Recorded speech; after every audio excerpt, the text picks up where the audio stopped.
Assalamualaikum warahmatullahi wabarakatuh. Nama saya Rizky Septian dari kelas 12 IPA 3. Saya akan mempresentasikan tentang proses sintetis protein. Sintetis protein adalah proses penerjemahan kode genetik di dalam gen menjadi urutan asam amino. Proses tersebut dikenal dengan ekspresi gen yang berlangsung melalui dua tahap, yaitu transkripsi dan translasi. Yang pertama, transkripsi sintetis protein. Transkripsi merupakan proses pencetakan mRNA oleh DNA di dalam nukleus. Saat transkripsi berlangsung, terjadi pemindahan informasi genetik dari DNA ke RNA. Transkripsi terjadi dengan bantuan enzim polimerase. Tahap transkripsi dapat dibagi lagi menjadi 3 tahap, yaitu inisiasi, elongasi, dan terminasi. Yang pertama, tahap inisiasi transkripsi.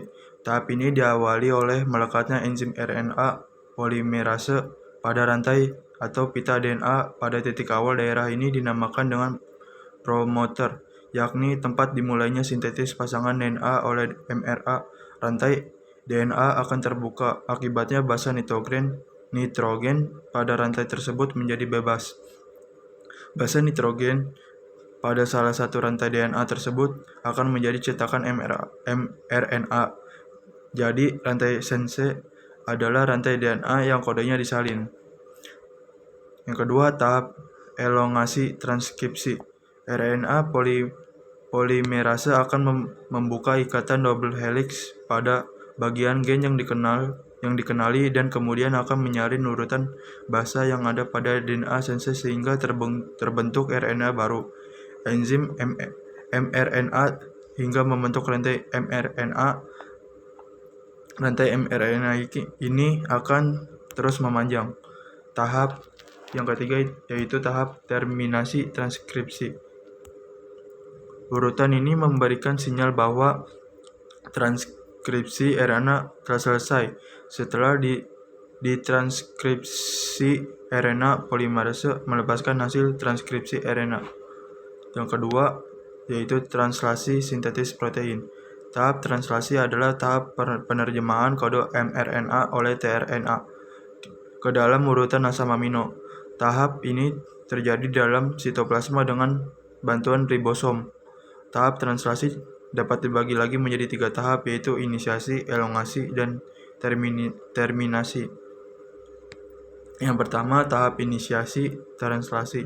Tahap translasi dimulai dengan terjadinya ikatan antara mRNA, tRNA, inisiator, dan ribosom subunit kecil. Molekul tRNA inisiator membawa asam amino pertama. Molekul tRNA inisiator ini memiliki antikodon UAC yang merupakan komplement kodon pertama mRNA, yaitu AUG.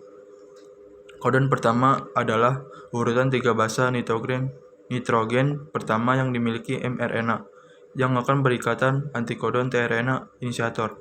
Yang kedua, tahap elongasi translasi. Tahap elongasi terjadi setelah ikatan antara antikodon tRNA inisiator dengan kodon pertama mRNA selesai. Kemudian tRNA kedua akan berikatan dengan mRNA di kodon kedua.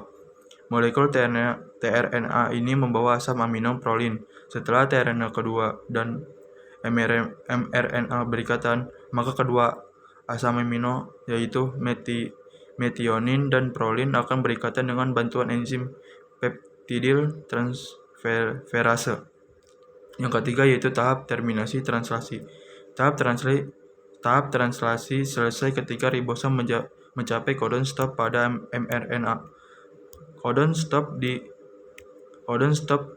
tidak berikatan dengan tRNA, namun berikatan dengan protein khusus yang disebut release factors atau faktor pelepas.